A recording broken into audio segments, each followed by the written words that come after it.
Hello বন্ধুরা, দেবলিনার গপ্পতে তোমাদের আবারও স্বাগত জানাই। এটা হচ্ছে প্রান্তিক রিট্রিট ব্লগের পার্ট টু। মানে এখানে ওই রিসর্ট নিয়ে কিছুই নেই, এখানে আছে আমাদের দেউলটি ট্রিপ, মানে শরৎচন্দ্র চট্টোপাধ্যায়ের বাড়ি আমরা যে গেছিলাম নেক্সট ডেতে, সেটাই। তো প্রান্তিক রিট্রিটে আমরা যে ছিলাম, হোলি সেলিব্রেট করেছিলাম, খুব ভালো আমাদের অভিজ্ঞতা হয়েছিল। এখানে আমরা এক জায়গায় জড়ো হয়ে সব হিসেব নিকেশ হোটেলের করে নিচ্ছিলাম, করে দেন আমরা ওখানের পর্ব মিটিয়ে আমরা একটা টোটো নিয়ে চলে গেছিলাম শরৎচন্দ্র চট্টোপাধ্যায়ের বাড়ি।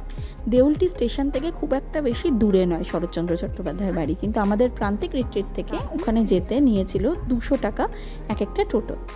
তো ঠিক আছে, আমরা চলে গেছিলাম ওনার বাড়ি। গিয়ে দেখলাম বাড়িটা তখন বন্ধ আছে, মেন গেট বন্ধ আছে, মানে একটা ভিজিটিং আওয়ার্স আছে। আমরা দুপুরবেলা গেছিলাম, তো তখন ভিজিটিং আওয়ার্স ছিল না, কিন্তু ওখানে এক ভদ্রলোক ছিল যিনি আমাদের পেছনের গেট দিয়ে ঢুকিয়েছিল। অবশ্যই ওনাকে আমরা কিছু দিয়ে দিয়েছিলাম এর জন্য যে বাড়িটা আমরা ঘুরে দেখতে পাচ্ছি, আমরা ফিরে আসতে হয়নি আমাদের, কারণ আমাদের ট্রেনের টাইম ছিল 5টায়, তার মধ্যে এনিহাউ আমাদের স্টেশনে যেতেই হবে। তো এই হচ্ছে শরৎচন্দ্র চট্টোপাধ্যায়ের বাড়ি, যেখানে উনি ওনার জীবনকালের অনেকটা সময় কাটিয়েছেন। এখানে ওনার সমাধিও রয়েছে, সবই এই দেউলটিতে রয়েছে। অপূর্ব সুন্দর লাগছিল তখনকার দিনের বাড়ি, আর চারপাশটা পুরো বাগানে ঘেরা। এই ব্লগটাতে আমি সম্পূর্ণ বাড়িটা ঘুরে দেখিয়েছি। সম্পূর্ণ বাড়ি, ওনার শোবার ঘর, ওনার লেখার টেবিল, ওনার ঘরের ঘড়ি, ওনার সমাধি, সবটাই আছে এই ব্লগটাতে। এই অসময়ে পৌঁছানোর পরেও যিনি আমাদের ভেতরে ঢুকিয়েছিল, সব কিছু দেখিয়েছিল, তিনি আমাদের সব কিছু বিশ্লেষণ করে মুখে বলেও দিচ্ছিল যে কোথায় কি আছে, কোনটার তাৎপর্য কি, উনি সব কিছু আমাদের ব্যাখ্যা করে দিচ্ছিলেন।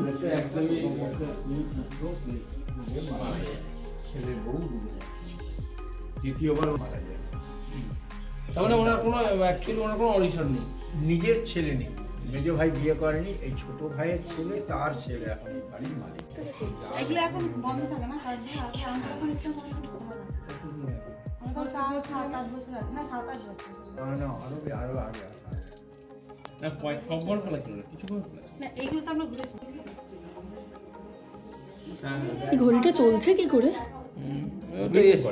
ইয়ে করা ঘড়ি, দম দেওয়া ঘড়ি, বুক সেলফের কথা। এটা এটা এই যে এইসব বইগুলো এভাবে রাখবে, দেখা যাচ্ছে। দেখ তখনকার দিনে এইসব সিস্টেম করে যেত, পুরোটা সামনে থেকে দেখলে বুঝতে পারতি তখনকার দিনেও কত 3.5 ঠিকই বলেছিস।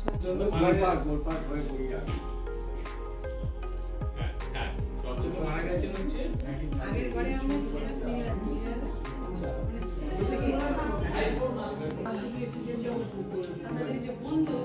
কালকে তো আমাদের ঝড় তুফান হলো না, আর বেরোনো খারাপ। তো এইমাত্র তোমরা যে রাধাকৃষ্ণ ঠাকুরের মূর্তি দেখলে, সেই রাধাকৃষ্ণ ঠাকুরের মূর্তি কিন্তু সেই শরৎচন্দ্র চট্টোপাধ্যায়ের আমলেরই। উনি সকাল সন্ধে এই মূর্তিতেই পুজো দিতেন।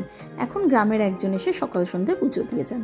শরৎচন্দ্র চট্টোপাধ্যায়ের বাড়ির সামনে বিশাল বড় রূপনারায়ণ নদী। শুনেছিলাম যে রূপনারায়ণ নদীটা তখন নাকি শরৎচন্দ্রের বাড়ি অবধিই এসেছিল, এখন আস্তে আস্তে পিছিয়ে দূরে চলে গেছে। এই নদীর তীরে বসেই উনি ওনার বিখ্যাত কাব্যগ্রন্থ, কবিতা সব কিছু হয়তো লিখে নিতেন। যাই হোক, দেউলটি ট্রিপটা আমাদের খুবই ভালো গেছিল। প্রথমত ওই প্রান্তিক রিট্রিটে আমরা খুব আনন্দ করেছিলাম, আর পরের দিন আমরা শরৎচন্দ্র চট্টোপাধ্যায়ের বাড়ি ঘুরে দেখার সৌভাগ্য অর্জন করেছিলাম। তো এখানে কিছু কিছু ছবি আমি দিয়ে দিয়েছি, তোমরা দেখতেই পাচ্ছ, বিশেষ বিশেষ জিনিসের ওনার বাড়ির। তো তোমরা যদি দেউলটি কোনো সময় আসো, আনন্দ করো, ওখানে অনেক রিসোর্ট আছে দেউলটিতে, যে কোনো রিসর্টে তোমরা থাকো, কিন্তু অবশ্যই শরৎচন্দ্র চট্টোপাধ্যায়ের বাড়ি ঘুরে যেতে ভুলো না। তাহলে আমার দেউলটি ট্রিপ এখানেই শেষ হলো। প্রথম দিন ছিল প্রান্তিক রিট্রিট, আরেকটা ভ্লগে আছে সেটা, আর এটা হলো শরৎচন্দ্র চট্টোপাধ্যায়ের বাড়ির ওপর। আমাদের তো টোটো বাইরে দাঁড় করানোই ছিল, সেই টোটো করেই আমরা চলে গেছিলাম দেউলটি স্টেশনে। তারপর সেখান থেকে ট্রেনে করে আমরা পৌঁছে গেছিলাম হাওড়া স্টেশন, তারপরে গঙ্গার তলা দিয়ে মেট্রো করে পৌঁছে গেছিলাম বাড়ি। সবাই ভালো থেকো, আর ভালো লাগলে আমার চ্যানেলটা সাবস্ক্রাইব করো।